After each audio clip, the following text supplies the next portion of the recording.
Hello and welcome to Tea with Miss Nupe. Today's edition is specifically for AFLAC to commemorate the 16 days activism against gender-based violence. Yes, annually it is celebrated from the 25th of November to 16th of December.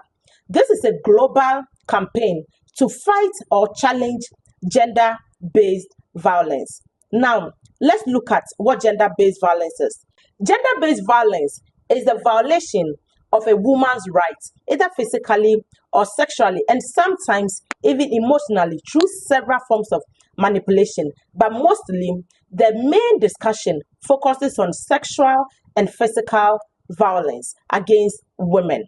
Now, as the founder of AFLAG, I've come in contact with several women who have told me about the abuse they encounter.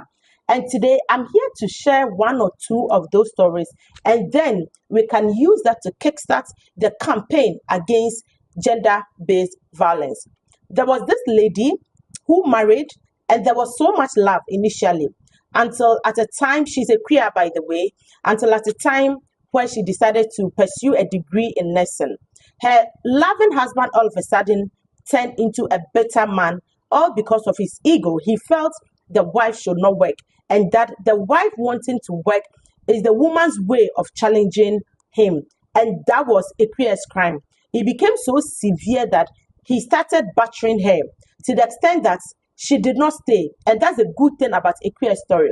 For a queer, she realized that this is not something she has to endure, especially when the beating started getting severe, to the extent that the husband started beating her in the presence of their 5-year-old son.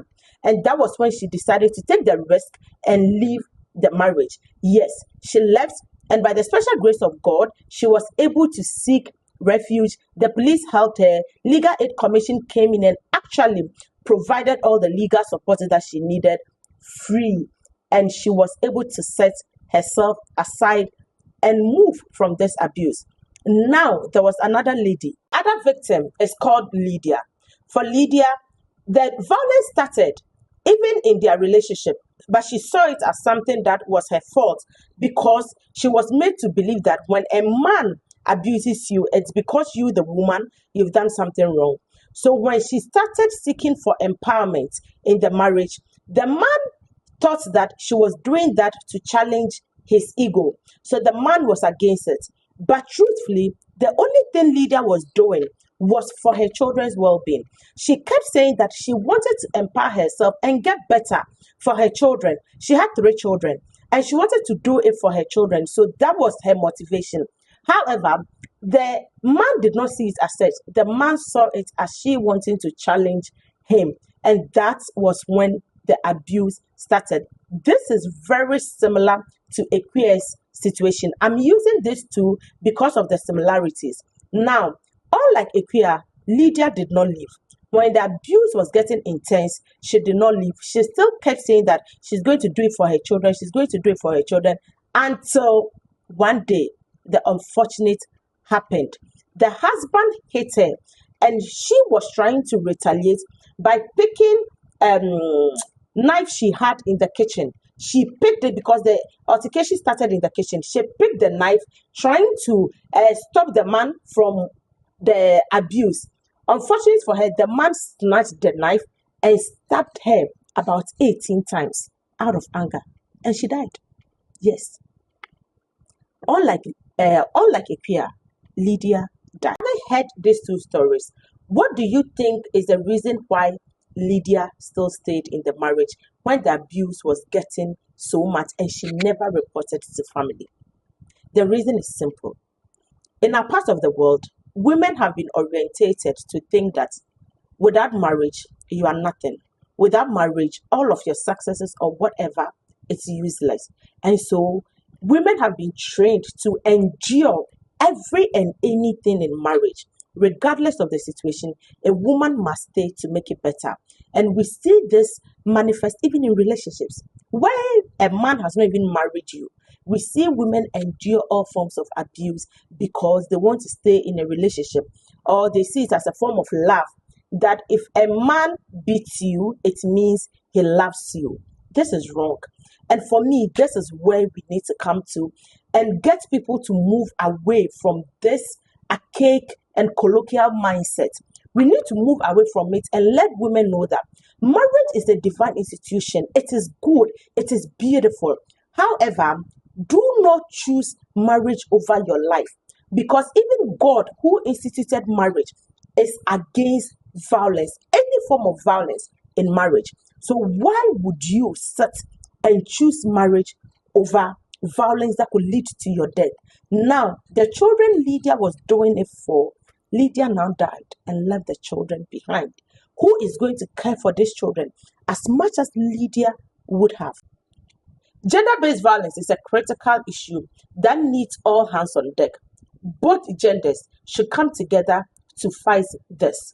In Ghana, 33% of Ghanaian women have been involved in one form of abuse or the other. Globally, it is recorded that 1 out of every 3 women have encountered abuse, and also 1 out of every 4 or 5 men have also been abused when they were children. So yes, abuse is a very critical thing. Now, what annoys me most is when you hear people say that, oh, it's a marital issue, it's a relationship issue, it's normal, so allow it to slide, don't take it up. No, let me educate you. Abuse, especially sexual abuse and physical abuse, is a criminal offense. If you do it, you are a criminal. Yes, you are a criminal. It's a criminal offense the world over. And as such, you must rot in jail. It is not an issue of, is a marital dispute, it's a marital dispute. No, you're a criminal. It's a crime in our laws. Domestic Violence Act, it's a crime. The criminal offenses, it's a crime. So you're a criminal. Don't make excuses for yourself. Oh, it's my husband, it's my wife and I.